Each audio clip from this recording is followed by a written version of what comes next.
¿Estás? ¿Ya? Ya, profesor, gracias. Ya, muy bien. Entonces, aprenden a diferenciar, chicos, que aquí hay un neurotransmisor implicado, ¿sí? Un neurotransmisor implicado que es la dopamina, ¿correcto? En el Alzheimer habíamos hablado de la acetilcolina, ¿sí? Hay una disminución de acetilcolina y en el Parkinson, ojo, hay una poca cantidad o en su defecto una disminución de dopamina, ¿ok? Muy bien. Acá hay un poco de, digamos, de la fisiopatología. Las células nerviosas en la sustancia negra producen dopamina. Ojo, miren, las sustancias negras, la sustancia nerviosa en la sustancia negra producen la dopamina. Este es un neurotransmisor que da la orden a los receptores, ¿sí? Localizados en ambos lados del cerebro para llevar o para que lleven a cabo el impulso nervioso que controla el movimiento y la coordinación. En otras palabras, el neurotransmisor implicado en el movimiento y la coordinación del ser humano es la dopamina. ¿Ok? Esta sustancia negra que produce dopamina, en el Parkinson, esta sustancia está deteriorada. Hay un problema con respecto a esta sustancia. Por lo tanto, tiene poca capacidad de poder sintetizar dopamina. Y al existir una poca cantidad de dopamina, una disminución de dopamina, obviamente se va a ver afectado el movimiento y la coordinación. Y eso es básicamente, digamos, las manifestaciones clínicas del Parkinson, ¿no? Que tiene que ver con los movimientos involuntarios, ¿no? ¿Ok?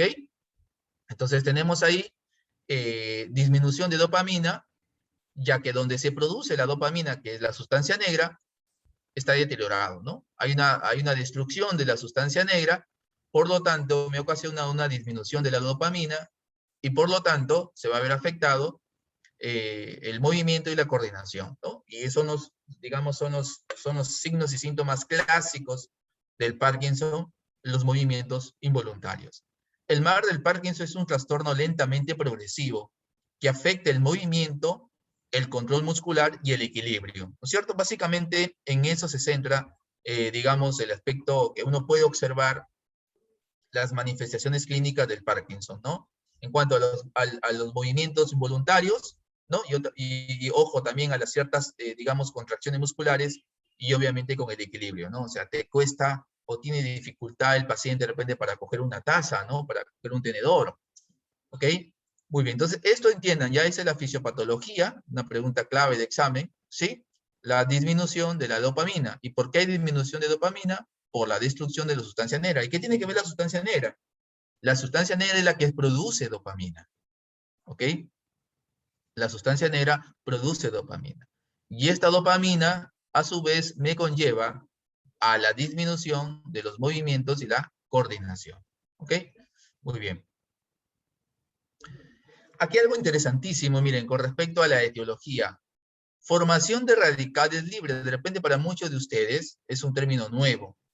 ¿Qué cosa es un radical libre? Radical libre es una sustancia que produce cierto grado de toxicidad y cierto grado también de envejecimiento y oxidación también celular. ¿Ok? Los radicales libres son sustancias que producen envejecimiento y oxidación celular.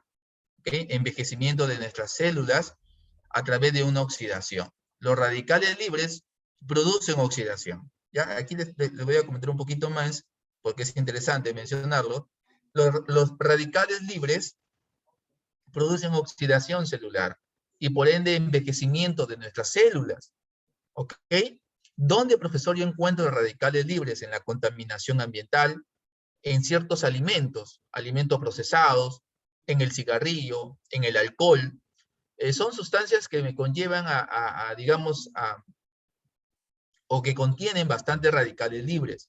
Y estos radicales libres para el ser humano son tóxicos.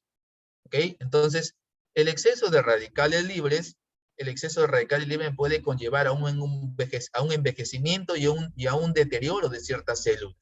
Entonces, hay que evitar la exposición a ciertos radicales libres.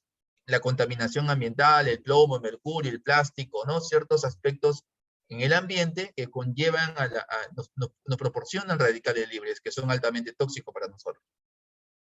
Ciertos alimentos también, ¿no? Como por ejemplo, lo que está por tomar Ashley, la cerveza, ¿no? El exceso de alcohol, me puede conllevar también a los radicales libres, ¿no es cierto? El cigarrillo, el humo del cigarrillo también. ¿Y de qué otra forma, profesor, yo puedo contrarrestar estos radicales libres? Como estos radicales libres oxidan, yo puedo consumir los famosos antioxidantes, ¿no es cierto? Los antioxidantes, puedo bloquear los efectos de estos radicales libres. Más allá de que obviamente debo de evitar la exposición, ¿no? A estos agentes, ¿no? ¿Y cómo puedo ayudar a contrarrestar estos efectos de los radicales libres? El consumo de antioxidantes, ¿ok? Entonces es importante tener en cuenta que digamos, esta formación de radicales libres es un factor de riesgo para el Parkinson, ¿no? O sea, profesor, que una persona que fuma mucho, que toma mucho, puede producir, puede, puede desencadenar en un Parkinson.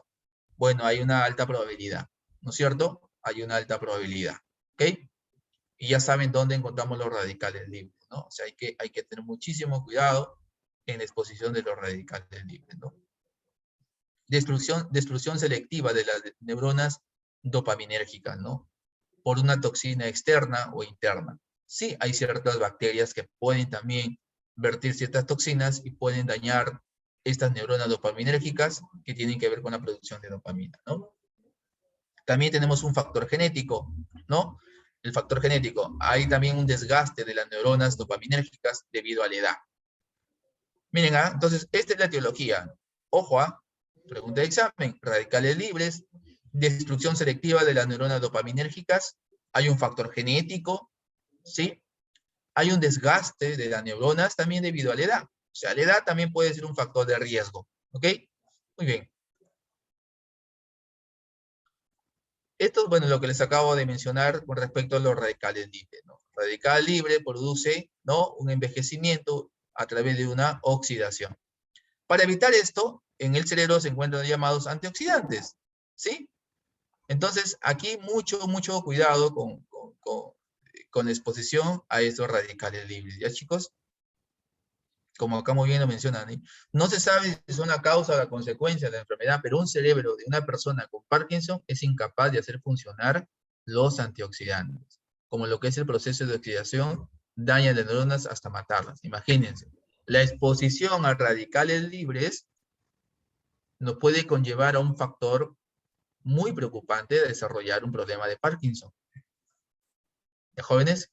Así que si nosotros queremos prevenir, si ya hay familiares con antecedentes de Parkinson, lo mejor que podemos hacer es evitar la exposición a los radicales libres.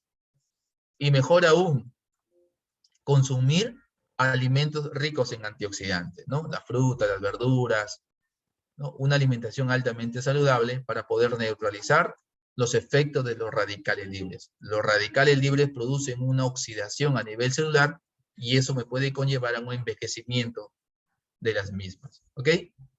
Muy bien.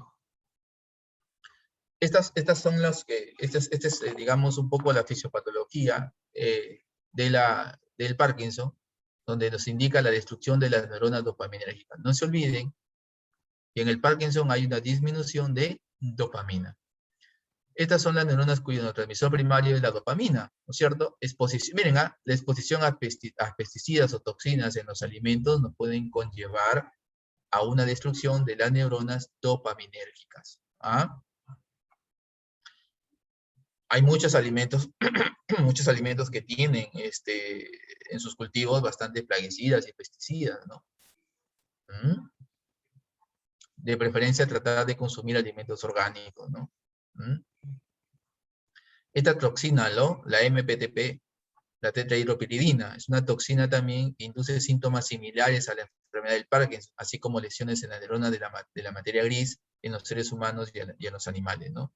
Esta es una toxina normalmente que se encuentra también en ciertos alimentos, ¿no? Entonces son, digamos, factores que hay que tomar en cuenta, ¿no? Más allá de que exista un factor genético, la idea es evitar la exposición a esos factores desencadenantes, ¿no? Como una buena alimentación, evitar alimentos que contengan plaguicidas, pesticidas, y sobre todo la exposición a radicales libres, ¿no? el alcohol, cigarrillo, alimentos procesados, contaminación ambiental, ¿no? Bueno, nos indica que el factor genético en un 15 a un 25% de los pacientes con Parkinson tienen familia cercana, ¿no? Entonces, hay que considerar que esta es una enfermedad, ¿no? Que se puede transmitir, se puede heredar, ¿no es cierto? Entonces, si yo, como vuelvo a repetir, si yo ya tengo un familiar o ya conozco que ha habido un problema de Parkinson o Alzheimer también, ¿no? La idea es evitar la exposición a esos factores desencadenantes, ¿no? Cuidarme aún mejor, ¿ok? La edad también, ¿no es cierto? Producto de la edad, ya las personas de la tercera edad, obviamente nosotros vamos envejeciendo y por ende va a haber siempre un desgaste natural, ¿no es cierto?, de cierta neurona, ¿no? Con la edad, la producción de dopamina en ciertas neuronas se reduce, ¿no? Entonces también la edad es un factor de riesgo. Entonces, si ya conforme uno va avanzando los años, entre comillas, hay que cuidarse, ¿no? Hay que cuidarse un poco más. Sobre todo evitando la exposición a estos radicales libres, el consumo de azúcar, el consumo de alcohol, de alimentos procesados, y sobre todo el control de glucosa. La diabetes es una enfermedad, chicos, que nos puede conllevar también, digamos, a ciertos trastornos metabólicos, y por ende, pues, una mayor oxidación a nivel celular, y nos puede conllevar este tipo de enfermedades, ¿no? ¿Cuáles son las manifestaciones clínicas? Miren, cuando hay disminución de dopamina, ¿qué le sucede a la persona? Se va a ver alterados los movimientos, el comportamiento, el aprendizaje y las emociones. ¿Sí? Entonces tenemos ahí las manifestaciones clínicas, ¿no? Cuando hay una disminución de dopamina, tenemos alteración en el movimiento, en el comportamiento, en el aprendizaje y en las emociones, ¿no? Muy bien. Esto de aquí es muy interesante, ¿sí? Digamos, manifestaciones clínicas, cuando hay hiposmia, dificultad del tema de la sensación del olfato de 2 a 7 años, cuando hay un deterioro en el bulbo olfatorio. O sea, miren, progresivamente se va deteriorando también esta parte del cerebro, ¿ok? Entre más o menos oscila entre 2 a 7 años, el paciente va perdiendo la capacidad del bulbo olfatorio, va disminuyendo la capacidad de percibir los aromas, ¿no es cierto? Cuando hay lesión también en esta parte del lúculo ceruleus, ¿no? Del sistema dopaminérgico, mesolímbico, rafenuclei, cuando hay deterioro en estas zonas, y de manera progresiva, ¿no? Entre 3 a 6 años más o menos, va apareciendo también la depresión. Cuando hay lesión en el lóbulo subcorealus, va a haber una alteración del sueño. El paciente también manifiesta mucho estreñimiento, ¿no? Mucho estreñimiento, ¿ok? Y este básicamente se debe al deterioro en la zona del nervio vago, ¿no es cierto? Que está en el plexo mientérico, ¿ok? Neurona del plexo entérico, mientérico, donde encontramos el nervio vago, chicos, tiene que ver mucho con los procesos digestivos, ¿ok? Cuando hay alteración del nervio vago, va a haber muchos procesos o alteración en los procesos digestivos. El paciente puede tener problemas diarreicos o problemas de estreñimiento o también problemas de gastritis, ¿ok? Entonces, cuando hay una alteración del nervio vago, en este caso, un paciente con Parkinson, hay una alta probabilidad de que este paciente sufra de estreñimiento, ¿no? Muy bien. También hay hipocinesia, ¿no? Hay, digamos, dificultad en los movimientos, que son las manifestaciones más clásicas, ¿no? Más clásicas ¿no? Del paciente con Parkinson, ¿no? Pobreza de movimientos, parpadeo, hiponimia facial, braceo, conversación, microfabia, ¿no? Marcha parkinsoniana, o sea, cuando vas... ¿Han visto esos pacientes con Parkinson que caminan despacitos? ¿No? Caminan despacitos, ¿no? Tienen dificultad también para poder escribir, ¿no es cierto? Entonces, hay temblor, ¿no? En reposo, no estás en movimiento y sientes un temblor, ¿no es cierto? En las extremidades, tanto distal como en la cabeza, ¿no? A pesar que la persona está con reposo, ¿no? Placinesia cuando caminas lento, pues, ¿no? Lento, hay un inicio, mantenimiento, disminución de la amplitud y la velocidad. Caminas lento el paciente, ¿no? Va caminando despacito, ¿no? Los síntomas no motores son síntomas neuropsiquiátricos, desórdenes del sueño, síntomas autonómicos, síntomas gastrointestinales, ¿no? Ya les decía, por alteración del nervio vago, ¿no? Síntomas sensoriales y otros, ¿no? Síntomas neuropsiquiátricos, el 45% de pacientes con Parkinson tienen 45% síntomas neuropsiquiátricos, ¿no? Depresión, ansiedad, ataques de pánico, ¿no? Ahí está, ¿no? Demencia, alucinaciones, desórdenes del sueño, ¿no? Somnolencia diurna excesiva, sueños vividos, o sea, hay, digamos, alucinaciones, ¿no? El paciente tampoco no puede dormir bien, ¿no? Muy bien, entonces, hasta ahí, jóvenes, nos quedamos, ¿ya? Y hasta ahí sería el examen de la primera unidad. Les voy a pasar de una vez ahorita.